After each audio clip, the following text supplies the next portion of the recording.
तो मेरा पहला सवाल ये है कि ये फ्रस्ट्रेशन या निराशा होती क्या है? क्या ये अक्सर किसी कमी या नाकामयाबी को दर्शाती है? बिल्कुल।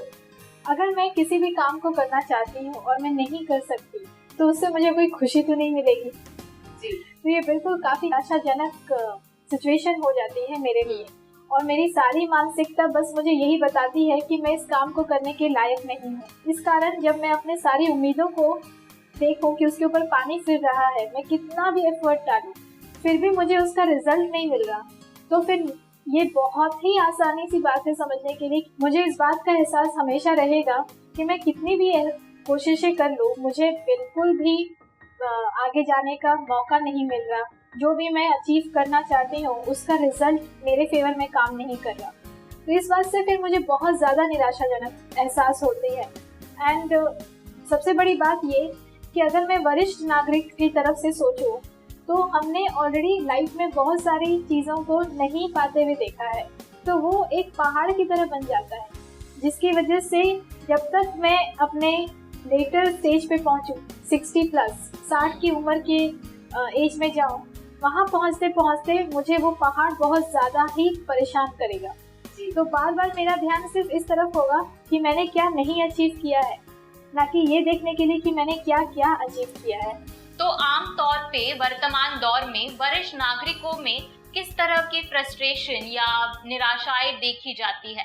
जो पहले थी वो आज भी है, बस सिर्फ उनको देखने का नजरिया बदल गया है। पहले भी वरिष्ठ नागरिक सिर्फ इस बात से ही परेशान रहते थे कि उनके बच्चे आगे जाके कैसे रहेंगे, कैसे जिएंगे, उनका जो जीवन जीने का ढंग है उससे वो खुद को कभी खुश रख पाएंगे या नहीं, क्या वो कभी हमेशा सुखी रह सकेंगे कि नहीं। आज भी हमारे वरिष्ठ नागरिक इसी डर से, इसी परेशानी से अपने आप को और ज्यादा दुखी पाते हैं, क्योंकि उन्हें इस बात पे विश्वास ही नहीं है कि उनके जो बच्चे हैं, भले ही वो कितने बड़े हो गए हों, वो अपने जीवन पे बहुत ज्यादा खुद का ख्याल रख सकते हैं। वो इस बात की गारंटी खुद को नहीं देख पाते, क्योंकि उनके अंदर का डर उनको इस डर से बाहर आने नहीं देता है जी। तो सीनियर सिटीजन्स में पाए जाने वाली रिश्तों से जुड़ी निराशाओं के बारे में हमें थोड़ा बताएं। रिश्तों में क्या होता है, हम अक्सर बहुत ज्यादा एक्सपेक्टेशन का फूल बांध लेते हैं। अगर मैंने तुम्हारे लिए कुछ किया तो बदले में तुम भी मेरे लिए कुछ ना कुछ जरूर करोगी। इस बात की दुविधा में अक्सर ऐसा होता है कि मैं तुम्हारे लिए करते चली जाऊँ।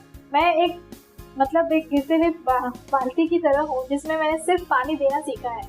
तो क्या होता है, पानी देते देते देते देते मैं खुद खाली हो जाती हूँ।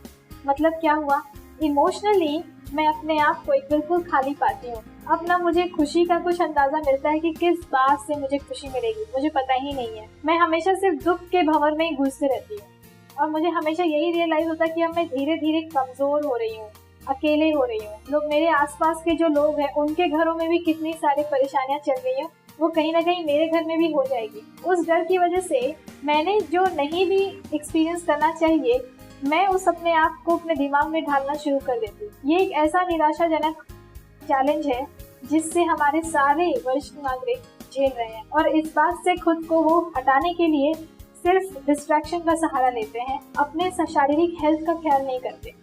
अब डिस्ट्रैक्शन के तौर पे उन्होंने न्यूज़पेपर पढ़ लिया या फिर टीवी का न्यूज़ देख लिया। अनफॉर्चुनेटली हमारे जितने भी न्यूज़ हैं वो काफ़ी डिप्रेसिव हैं, तो वो उनके डिप्रेशन को और ज़्यादा एडअप कर देता है। जितनी निराशा उनको नहीं भी सुननी चाहिए, वो दुनिया की खबरें सुन के और ज़्यादा निराशाजनक फील करते हैं। तो ऐसे डिस्ट्रैक्शन से उन्हें कभी भी फायदा नहीं मिलता। तो ये उनके जो निराशाजनक जो सोच है वो सिर्फ उनके खुद की बनाई हुई नहीं है, ये समाज में भी हमारे काफ़ी ज़्यादा फैल रहा है जी। डिप्रेशन सारे समाज में फैल रहा है, उसकी वजह से वो काफ़ी ज़्यादा परेशान हो जाते हैं जी। बिल्कुल। तो ये फ्रस्ट्रेशन या निराशा होने के पीछे क्या क्या कारण हो सकते हैं? पहला कारण तो हमारा टीवी है। जो हमारा इडियट बॉक्स है, 90% उसका जो कंटेंट है वो डिप्रेसिव है। जो भी हमें दिखाया जाता है टीवी पे, उसमें अगर कोई भी सीरियल्स देख लो या तो फिर कोई भी न्यूज़ चैनल देख लो, उसमें हमेशा लोग यही दिखाते हैं कि उन्होंने कुछ तो परेशानी चल रही है जी। वो कभी भी ये नहीं बताते कि उन्होंने कुछ अचीव किया है, उसकी संख्या काफ़ी कम है।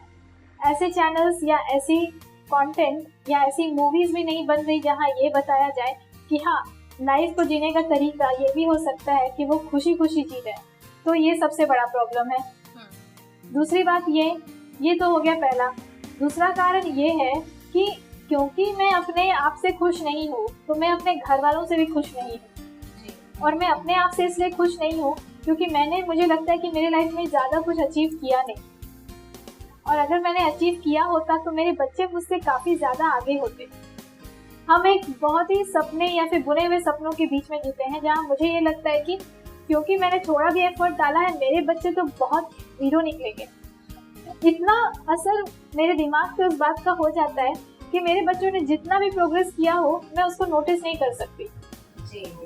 तीसरा कारण ये है कि मैंने अपने खान पान का कभी ख्याल नहीं किया।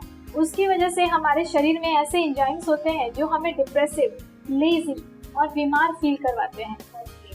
हमने अभी भी अगर अपने खान पान का ख्याल नहीं किया, अगर हम स्वस्थ खाना नहीं खाते, जूस नहीं पीते, पानी नहीं पीते, योगा नहीं करते, मेडिटेशन नहीं करते, तो उससे क्या होता है, ये जो हमारे आसपास जो इतनी नेगेटिविटी फैल रही है उसको हम बहुत ज़्यादा एब्जॉर्ब करने लगते हैं, क्योंकि हमारा जो दिमाग है वो एक स्पॉन्ज की तरह है।